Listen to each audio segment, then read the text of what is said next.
سلام علیکم دوستانی عزیز، روزی همه شما بخیر و شادی باشد. انشالله که همه شما خوب هستین، تنسیت هستین. خوش آمدید به امروزه ویدیوی ما. امروزه دخترها ولاگ نیسته، یک نمود تورتی آسونک مزش عجیبات پیشنهاد شما کردم. حتما تیار کنید دوستانی عزیز، پشیمان نمیشین. این نمود تورت دخترای تورت بسیارتر در فصل تابستان تیار میکنن. من خودم که تورت یعنی کریمش بسیار داره دوست نمیدارم، برای همین نمود تورت تیار کردم. حاضر باشه رسیپش همش به شما گپ میزنم، با اپیسن ویدیو دا می نویسم. دما در کره 4 زردی تخم سفیدش جدا کردم. 1 قاشق کلان شکر انداختم. 150 گرم مسکه ملایم تمپراتور خانه باشه. بعد 1 استکان دیگه آرد. خمیر ما باید خیلی سست شوه، خیلی سخت نمیکنیم. 1 قاشقچه چخلک دیده از ریختیل انداختم. خمیر ما ایدم سختتر میشوه.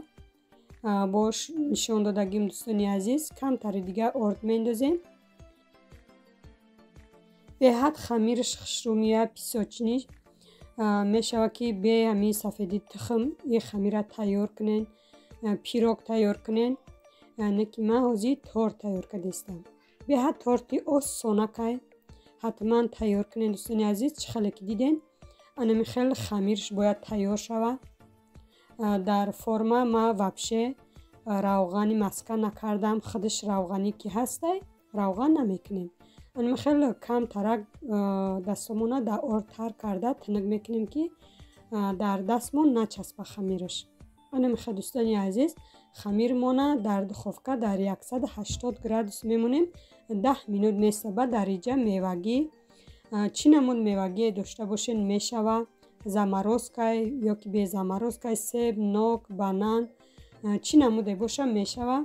در دخوفکه چخلی که گفتم 180 گرادوس 10 مینوت میمونه میسته.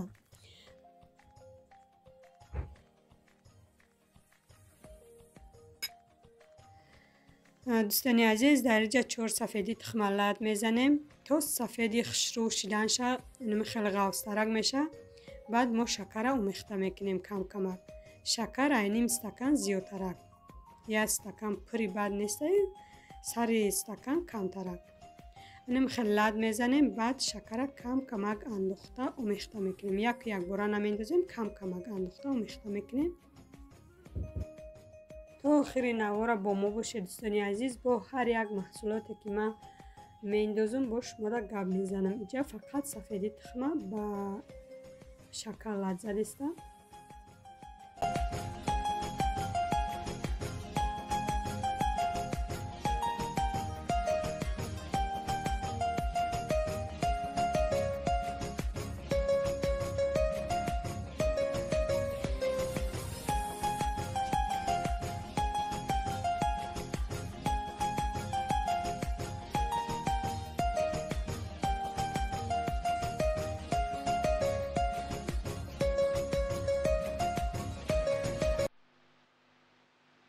Yeah.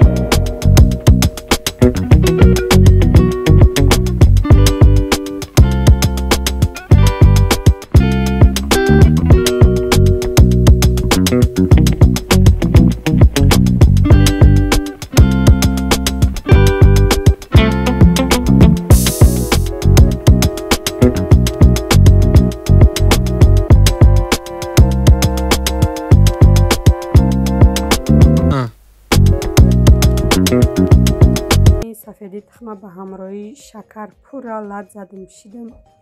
انم خیلی تیار شد. در یگان میشاگ میگیریم. دوستانی عزیز تست ایمانم خیلی تیار شده گه. میوگی را میتونه پیش یعنی تست را در دخوفکه ماندن در مدت 10 مینوت میتونه که انموجه میوگیاتون مونین. میتونه که پیش بیزیر کردن مونین. من پیش بیزیر کردن میوگیوم рехтам дар болошнам хел чорни смородина красни бо кам тарак банан себ чихеле ки гуфтам чӣ намуд мевагие боша мешавад. инам хел духтаро то охири навора бо мо бошен, моро дастгирӣ кунен. баъд безие ки тайёр карда будем полни ами рӯи пирогмона мепӯшонем.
болои торта ба ҳами безияи тайёр кардагимон полниянам хел пӯшондем. бояд ягон гард зиёдӣ накунад. дар ҳарорати 180 градус 15-20 минут боре места дар духовка. инам хел тайёр шид. бинен дараҷа 15 минут истодагиай. ҳозир бошад духовкара пас мекунем 100 дараҷада мемонем дар 100 дараҷа. баъд то тайёр шиданша места. мисол ман вақтам ки бисёр буд 40-50 минут боре истод. ягон чиз залал надорам. мисол дами я намуд температурара қапида места. дараҷа анам хел худаш ай формаам хел ҷидо шид. бо барои анами буриданаш ай форма ҷидо карданаш корчара дар оби хунук тар карда ай форма ҷидо мекунем. анам хел пурра тайёр шид. дӯстони азиз дараҷа шав ман хел силмат кардам торик ки безеб омадагиай. ҳозир боша буриданша тайёр шидагиша ма шумода нишон метам. духтаро бинен чӣ хел хушрӯ омадагиай. дӯстони азиз торти мо ҳозир вапше дам гирифтагӣ неста. ай формаам хел ҷидо кардам. баъд ами шавам камтарак буридам. кӯдакҳо як кусоки хӯрдан беҳад мулоимаки хушрӯ омадагиай. ҳозир боша мондагиша дар холодильник мемонам то хушрӯ дам гирад. ҳатман шумоам тайёр кунед духтаро.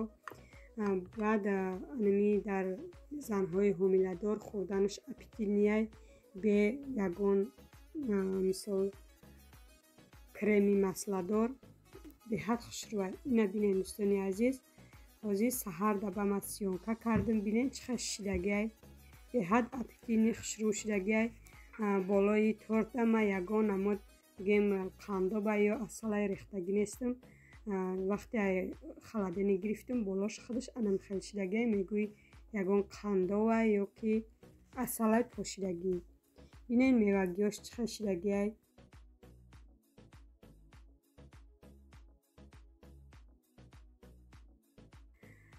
худованд аз ҳар яки мову шумо розӣ бошад. дӯстони азиз рецептша чӣ хеле ки гуфтам дар описанӣ менависам. имрӯз хай влог нашид. фақат ами як тортак шид. то видеои оянда сарбаланду хонаобод бошед дӯстони азиз. лайку комментарияҳои хубтона фаромӯш накунед. имкониятш боша падилитса кунед дӯстони азиз. ویدیوی ما را. تا ویدیوی آینده در پناه الله مهربان باشین. خیلی دوستانی عزیز.